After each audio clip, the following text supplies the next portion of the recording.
Groovy. All right, let's rock and roll. Hello, and welcome to the Rock Metal Podcast. I am your host, John Harris. Today on the Rock Metal Podcast, we have Selenseas, who has a new album called The Outer Limits, which released on August 7th via Rockshots Records. Right now I'm being joined by Mikhail to share some more information about what the band has got going on, what they've been up to, and to dig down deep into a couple of their tasty tracks off of the new album. So Mikhail, welcome to the show. Thanks a lot. Thanks for the invitation. Let's begin. Absolutely, my good man. Now, let's go ahead and chat about these tracks. So, first one we're going to chat about is The Milky Way, or Mleczny Put. So, I guess my first question is, were these tracks originally released po-ruski, and then now you're releasing them po-angielski? Yeah, actually, the whole album, The Outer Limits, is the English version of our debut album, which was called in Russian "За гранью возможного." Don't try to pronounce it. But this is not exactly just the translated version, because we did a lot of work on improving the sound. We did a lot of work on improving especially the vocal parts. Because I'm actually the new singer, I didn't sing on the previous release, and we added lots of new stuff, like backing vocal tracks. We re-recorded all the rhythm guitar parts. We did the mixing and mastering from scratch. So it's not really just a translation, but it's how the album should sound like. Okay, because that was essentially going to be my question is, well, at this point, what's left from the original? I guess just the drums and the bass? Drums, bass, some guitar parts, some solos. Wow. Okay, so I'm guessing you guys thought that those were up to snuff. They didn't need to be re-recorded at all. Just the other parts. Obviously, your parts, because we want to have you featured on the album. But then, in re-recording all the rhythm guitar parts, I mean, that's music to a guitar player's ears. Like, yeah, you're right.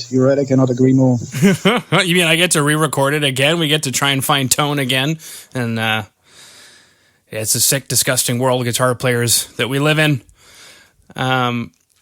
Okay, cool. So you mentioned, improving the sound, improving the vocal parts, added in some more backing vocal tracks, and then did all the mixing and the mastering from scratch so that it could sound better. I guess my question, Mikhail, is when you guys listened to the original stuff, were you happy with it then, or you thought that it could have been better then and then took the opportunity? Since I'm actually the newest member of the band, I cannot say for sure what the guys thought about. Well, they were listening to the original. I believe they were happy because, when I first heard the original album, to me it sounded pretty good. But there's no limit to perfection. There's no limit to perfection, and the guys decided to pursue some different kind of sound. And on this release, we believe we found it. Yeah, I would agree. It sounds absolutely incredible.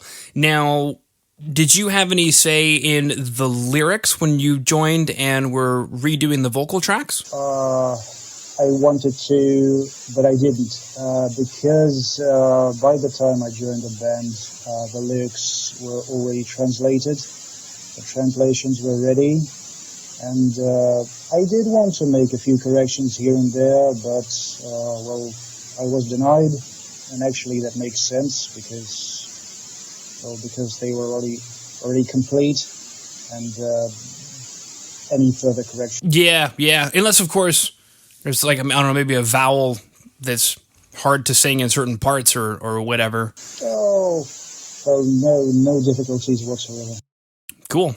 Now, when it comes to the tracks then, do you know what they're about, or maybe what they mean to you? Like, for example, with the Milky Way, do you know what this track is about? Well, this track had actually two sources of inspiration. The first one was the Fallout games universe, the post-apocalyptic stuff. And another one was the story, I believe it was called The Road of Pearls, Sand and Tears by a Russian writer, Lyubov Telemonova. And yeah, that was another source of inspiration. So it's some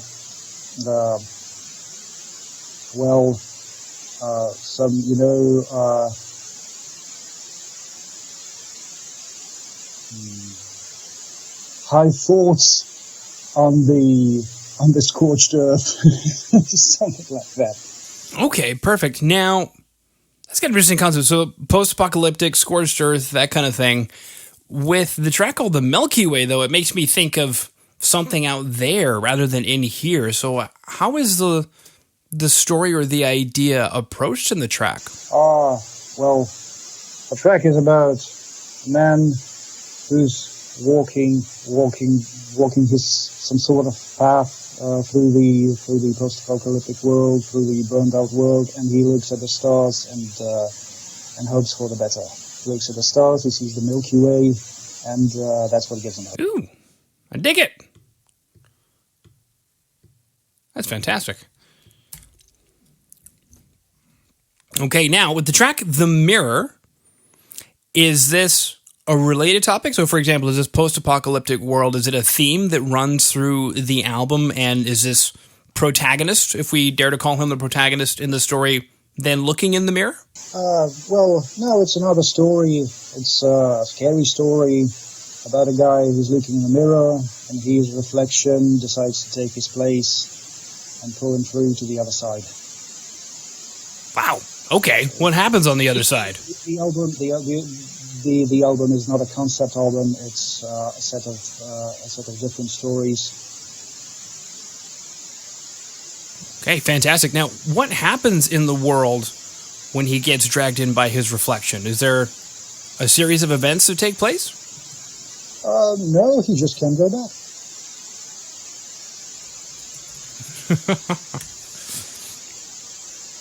And that's it. And that's it. All right, perfect. Now, these two tracks, which are coming from the album The Outer Limits, which is out August 7th via Rockshot Records. Now, you mentioned it's a series of stories on the record. So I guess take us through the album. What kinds of stories should we expect, or lyrical themes should we expect from the album? Well, the album touches different topics such as fantasy, science fiction, philosophy, all kinds of stuff, all united by the sound, by the atmosphere. Okay. Now, when it comes to these two tracks, The Milky Way and The Mirror, since you mentioned there's different soundscapes and atmospheres and whatnot, is this what we should expect from the album, maybe at least musically? Well, musically, our genre of choice is power metal, power/heavy metal, but at the same time, we didn't want to be stuck within one style, so we tried to incorporate elements of different styles, different directions, like some elements from progressive metal, from doom metal. There are tracks that feature some growls, screams, and that sort of stuff. So we try to be as diverse as possible, as diverse as our main genre allows. Okay. Very cool. Now, usually we'll be chatting about shows and festivals and tours and whatnot, but a lot of the world has been on lockdown for the last little bit. So I guess my big question, Mikhail, is what have you guys been up to during this time? Is mostly regard to the album release, or there have been a few other things you guys have been up to? During these days, mostly we've been dealing with the organizational stuff regarding the album release. We've also did some work on the new material for the next release. But as you can understand, there was almost no opportunity to gather together to rehearse. So it was mostly like discussions of what we will do. We will try to start rehearsing again in the second half of July, maybe in August. We'll see about the situation. But yes, these days what occupies our mind. Fantastic. All right, Mikhail, is there anything else you wanted to chat about that I did not ask? Any maybe news? Again, the album is coming out the beginning of August, the 7th of August, and our next single, The Mirror, is coming out just in a few days. In July, and then we will also have the third single released just before the release of the album. It's called Asgard. It's a song about the Vikings. I believe every metal band should have a song about the Vikings in their repertoire.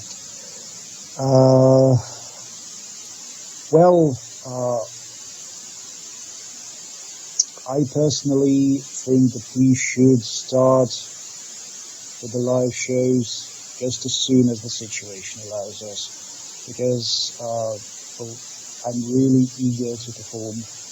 I've not performed in quite a long time. I believe that's the same for the guys. So we will be very happy to perform as soon as we can. And also, as I mentioned, we are working on the new material. We'll be working on some new songs. Some of them are not almost, but semi-complete, I'd say. And wow, absolutely fantastic. Now, when you mentioned some new material, is there maybe a plan to release an EP shortly after the album, or just a single, or is it going to be kept close until maybe an album? To be honest, we don't have any exact plans on that. What we do have is the actual musical material. Our bass player Vladislav, he's the main composer, and he's got a lots of stuff up his sleeve, and we've got actually enough material for a couple of albums, but all we have to do is learn to play them properly. That's the most difficult part, you know. So what you're trying to say is the dreaded P word, practice. If you guys practice, then you can actually do stuff. That's what we should dedicate ourselves to, definitely. Wow. Now, something that you mentioned is that you're a little more excited about this material now. Is it because it's new and it's fresh, or is it taking on perhaps a different direction? I can say it's taking on a completely different direction, but it's something more. I'd say it's something more complex. It's something more diverse musically, and goddamn, it's new and it's fresh, and which is very inspiring. Yeah, absolutely. All right. Well, Mikhail, if there's anything else that you wanted to throw out there, I just wanted to thank you for coming on to the Rock Metal Podcast today. Well, again, thanks for inviting me. It was a pleasure.